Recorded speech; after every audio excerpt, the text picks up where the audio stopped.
The Dog Trot House. What would it have been like to live in the 1850s in Henry County, or perhaps even a little before? The Dog Trot House, part of the Henry County Museum Complex Tour, gives you an idea. The house was moved from its original location in 1993 from the Montrose area. Prior to that time, however, some of the history of the home had been forgotten.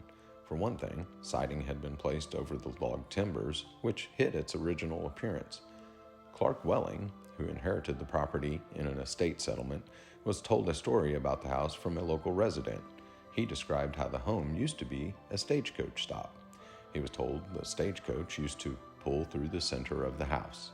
Welling investigated the story, and after exploring the structure of the home, found the originally hewn logs hidden behind the plaster and clapboard, which had covered them for many years. He discovered that the house did indeed originally have an open area between the two single rooms on either side.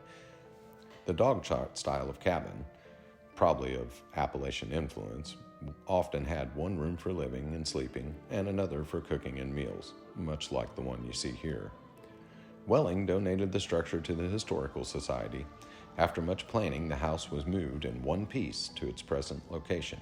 After hundreds of hours of volunteer work, it was restored to its 1850s condition. Although the Swedish are credited with the introduction of log cabins in America, the idea was a popular one.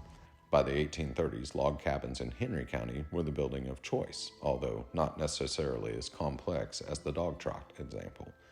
Many were just one-room structures with no windows and a hole in the roof to let smoke escape from the cooking fires.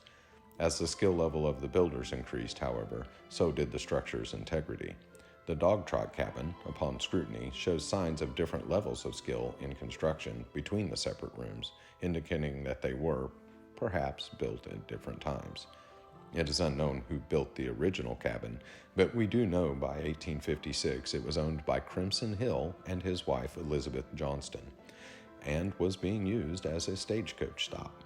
The Johnston family descendants occupied the residence from the 1860s to the late 1970s. The last person to live in the home was Ora Bell Johnston, who was born in 1878. She died in 1976.